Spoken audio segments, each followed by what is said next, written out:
Forum Santé, Alain Pestalozzi, bonjour. Bonjour Maria, bonjour à tous et à toutes. Alors juste pour la petite info, c'est parce qu'on a le sourire parce que en face de nous, nous avons Lucie qui est en train de se régaler avec des macarons. On va pas faire de pub, mais elle a pris quelques calories là. Et moi j'ai goûté aussi, c'est très bon. Mais on n'est pas là pour parler des macarons. Non, mais on va parler de nourriture aussi. Oh bah, comme ça, tout s'enchaîne. Alors, on va parler je connais pas du tout, l'intérêt des probiotiques. Oui. Qu'est-ce que ça veut dire? Qu'est-ce que ça veut dire? Déjà, on va commencer par probiotiques. Et on va commencer par une définition. Actuellement, les probiotiques, la définition, ce sont des micro-organismes vivants qui sont administrés, donc donnés, en quantité adaptée, et ils auraient, ou ils ont, un effet bénéfique pour la santé. Traduction. Oui, je vois que ça n'a pas... Non, je recommence. On a des petites bébêtes dans notre intestin, qui sont des bactéries. D'accord, ça là-dessus je suis d'accord. Voilà. Ces bactéries, on en a plus ou moins selon les stades de la vie, et on va en parler. Simplement, souvent on en a 300 à 400 catégories à peu près à l'âge adulte, et on n'a pas forcément les bonnes bactéries au niveau de l'intestin. Je pense bien, oui. Oui. Et toutes ces bactéries qui sont dans notre intestin, ça s'appelle la flore intestinale. C'est beau, hein? Donc ça a un côté naturel aussi. Ah, complètement. Complètement. Et on s'est rendu compte, avec beaucoup d'études qui datent des années 60 et maintenant qui ont repris de plus en plus de développement, qu'en apportant ces probiotiques, donc en fait ce sont des complexes de levure qu'on va donner à la personne, on va améliorer l'état de santé sur un certain nombre de sujets, sur un certain nombre d'aspects, et ça va être notre sujet d'aujourd'hui. D'une part, elle digère, et d'autre part, ces bonnes bactéries, entre guillemets, vont éviter que des mauvaises bactéries justement, j'allais en venir. rentrent. Alors, c'est quoi comment ça, les mauvaises rentrent? Par exemple, des virus peuvent profiter d'une faille dans notre intestin, dans notre côlon, pour rentrer dans le sang. Parce que là, on dit qu'on absorbe des nutriments, mais on peut aussi absorber des virus qui vont rentrer par la porte d'entrée qui est par là, quoi, dans le côlon. Ok. Et si on a beaucoup de bonnes bactéries gentilles, qui poussent normalement, qui font bien leur boulot, etc., on aura un bon système immunitaire intestinal, ce qui fait qu'on sera moins envahi par des mauvaises bactéries. D'accord. Dans notre intestin, par gramme on est envahi? On a 10 puissance 11. C'est beaucoup, c'est 10 avec 11 zéros quand même. C'est pour vous donner un peu les trucs. Donc on est envahi de bactéries, et heureusement. Chez le bébé, il y en a très peu. Elle est peu diversifiée. Il n'y a qu'une douzaine de variétés différentes. Et chez l'adulte, je vous l'ai dit tout à l'heure, il y en a entre 300 et 400. Ouais. En France, on a la chance d'en avoir beaucoup dans nos intestins. Ah bon? Vous savez pourquoi? Non, mais en France, en Europe particulièrement en France.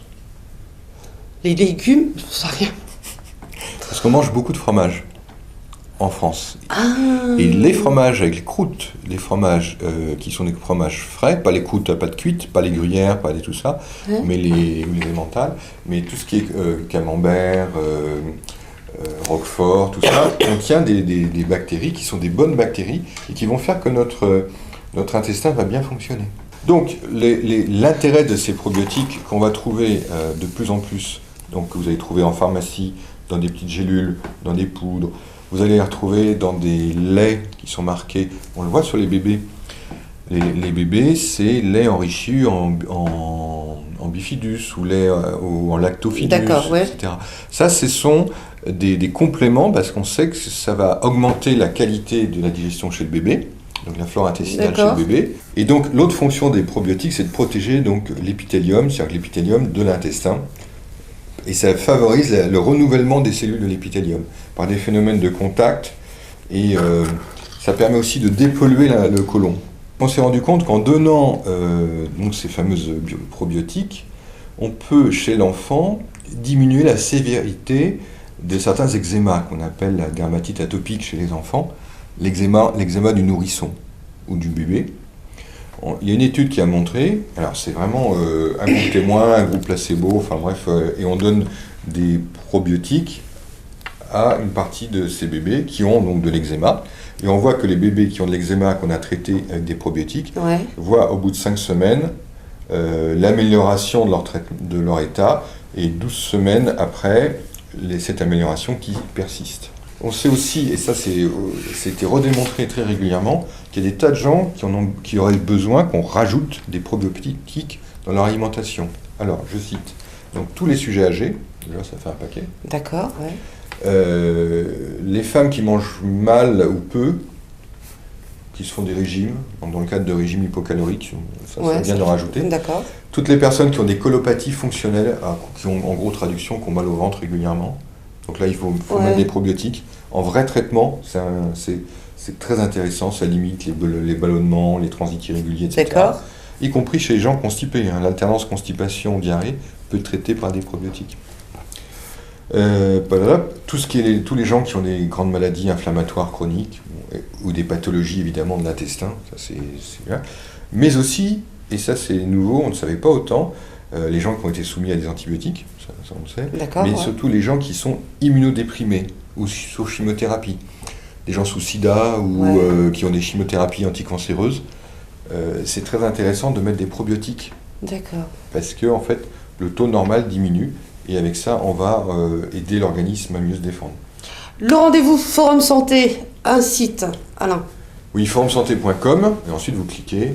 Voilà, vous avez tous les sujets. Tous les sites et voilà, tous les sujets. Il est super bien fait. Merci beaucoup Alain. Merci. À bientôt. Au revoir. Au revoir.